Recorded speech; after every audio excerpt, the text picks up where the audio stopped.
Hello dear students, welcome back to Research World classes and I am Dr. Kiran. For a while we have been uploading videos for you for your class 10 examination 2026. Right now we are dealing with science topics and I have completed the chemistry part. Now we are in the biology session. We started with chapter 5 life processes and we have completed the introductory part which is available in my channel. Then we have completed the photosynthesis part. If you haven't subscribed to my channel yet, please do subscribe, because if and only if you subscribe, you'll keep getting notification as soon as I upload my video. So you're not going to miss out any new topics which is being uploaded, and you can keep yourself updated with all the classes. So if you like my classes, don't forget to press the like button and don't ever forget to subscribe my channel. Esophagus extends into a J-shaped stomach. Alright, why J-shaped? Because it resembles the English letter J. Okay, now this J-shaped stomach, and in the previous session we did talk about the presence of a sphincter, a muscle band that regulates the entry of food from esophagus to stomach. So through regulating the sphincter, food enters into the stomach, and this food you call it as a bolus. Alright, we call it as bolus. Okay, bolus means the food which underwent some kind of mastication and grinding. It is now deformed, it's kind of a paste. Okay, and now this bolus enter into the stomach, and as soon as the food enter into the stomach, the wall of the stomach has got specialized cells that produces hydrochloric acid, water, mucus and enzymes. In addition to this, some amount of salt. Okay, so anyway, primarily it is hydrochloric acid, water, mucus and enzymes, and this secretion from this specialized cells which form what are called gastric glands. Alright, what are called gastric glands, they release their secretion, they just keep releasing their secretion into the chamber, into the lumen or cavity of the stomach, and this secretion from the gastric glands which contains water, hydrochloric acid, mucus and enzymes along with salts is collectively called gastric juice. It's called gastric juice. Okay, fine.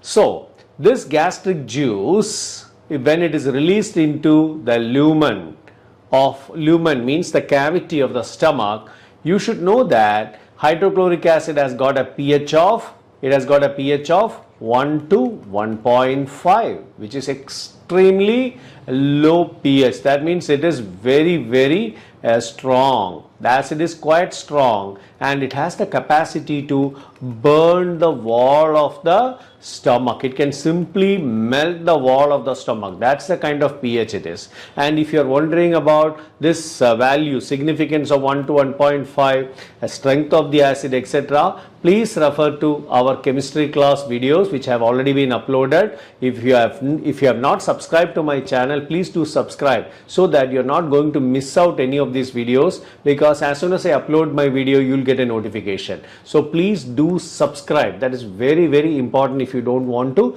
miss out any of these topics. In addition to chemistry, we have already uploaded social studies classes also, including European history. Okay, so let's continue here. Now, this pH of 1 to 1.5 make acid extremely stronger.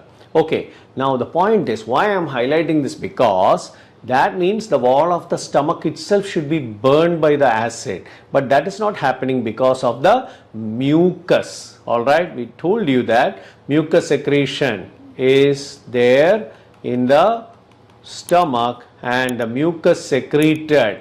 You can take a look at my rough drawing.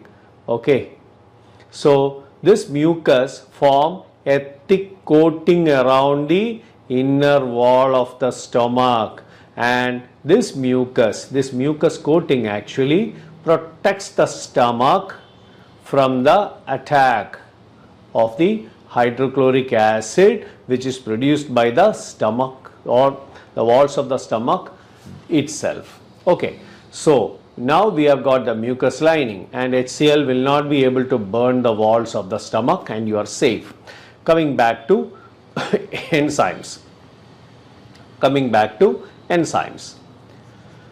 The enzyme part of gastric juice is predominantly protein digesting one, and that is called pepsin. Alright, the enzyme is pepsin, and this pepsin, as I have already mentioned, is a protein digesting enzyme. It is protein digesting enzymes. So the protein which we have taken in our food will be broken down into shorter peptides, into shorter small fragments called peptides. Okay, so pepsin can break down long chain proteins or polypeptides into shorter peptides. Okay, but the problem is pepsin, in order to function, needs an optimum pH, and that pH is an acidic pH close to 1 to 1.5. Look at that. So pepsin need an acidic pH, and therefore stomach has arranged hydrochloric acid that will provide the acidic pH for the functioning of pepsin. Okay, so the first function of hydrochloric acid is it provides an acidic environment for the functioning of the enzyme pepsin, which is a protein digesting enzyme. The second function is the food which has entered in the semi-digested state has got lots of microorganisms. Contaminations can be there in the food, and hydrochloric acid can act as an antimicrobial. It can act as an antimicrobial agent. Hydrochloric acid can kill the microorganism because of their extremely low pH, that is 1 to 1.5. In such an acidic environment, microbes cannot survive.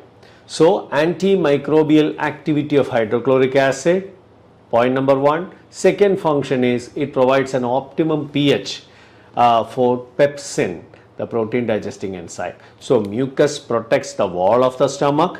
HCl has got two functions: antimicrobial activity and provide optimum pH for the enzyme pepsin. And the enzyme pepsin has got a function, that is it is digesting the protein taken in the along with the food, and this protein is digested or broken down into shorter peptides. All right, so these are the reactions, or these are the mechanisms that is taking place inside the stomach. I hope this part is clear to you.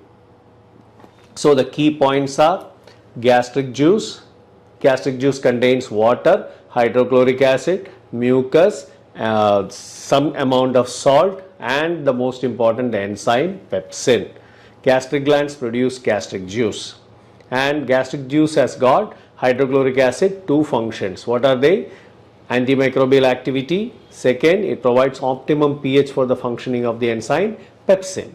Okay, and mucus protects the wall of the inner wall of the stomach, so that acid will not be able to burn the muscle walls. Okay, and the third one, that is enzyme pepsin, will digest proteins. Now let's see the picture, the diagram, where we have shown the stomach. You can see this picture. Please take a look at this. This is the cavity or chamber of stomach where mucus lining is shown. These are all diagrammatic representations. Mucus lining is shown, and you can see this semi-digested food. All right, mixed with gastric juice. The gastric glands are represented through or on the wall of the stomach, and you can see the gastric juice where the semi-digested food is present, and of course you know what gastric juice is.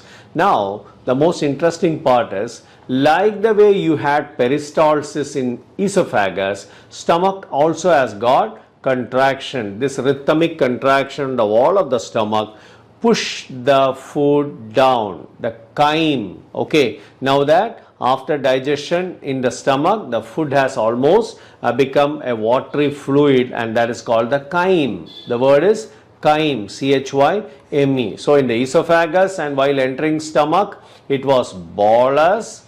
Now it has become chyme. It is almost a watery or emulsion kind of a liquid. It's totally watery. Okay, and this chyme, the fluid food will be pushed down into the small intestine because of this contraction on the wall of the muscle. Like the way you had peristalsis in esophagus, there will be contraction on the wall of the stomach as well. So this pushes this food down from stomach into the first part of small intestine, that is duodenum. That is duodenum. And like the way food entered from esophagus to stomach, like the way food entered from esophagus to stomach, which was regulated by sphincter, food from the stomach, when it enters into duodenum, there also it is regulated by sphincter. Okay, so we have a sphincter. Please look at the figure. We have a sphincter in this part. Okay, and it is this sphincter that will regulate the entry of chyme. I said chyme, chyme, into the duodenum. Okay, so we have got two sphincters before entering into stomach, after leaving stomach. These are the two sphincters that regulate the entry of or movement of semi-digested food. Okay, and I can give you one more diagram which can just show the sphincter part. So here is the esophagus, and the food has entered into the chamber stomach, and there are sphincters which will regulate the entry. Okay, I hope you can see the diagram very well. And here is the chyme, as you see here. Here is the chyme. Okay, and from here, hey, after completing digestion in the stomach, chyme will now enter into the duodenum, where there is sphincter which regulates. Look at that. You don't need to study the name of the sphincter, but understand that there is a sphincter, and this sphincter, which is marked here as pyloric sphincter, okay, and this sphincter regulates the movement of food from stomach into the duodenum. And what happens to this food as soon as it enters into the duodenum? That means the next topic is digestion in the small intestine. Okay, that is the next topic. Hope digestion in stomach is very, very clear to you. Let's move on to digestion in the small intestine. I hope this video helped you understand the concept of nutrition in human beings. If you still have any doubt or questions, please let me know in the comments. I will try to explain those in the forthcoming videos. To get the notifications of new videos, please subscribe to my channel. If you find this video helpful, do not forget to like it, and if you think it will be useful for your friends, please share it with them. Thank you.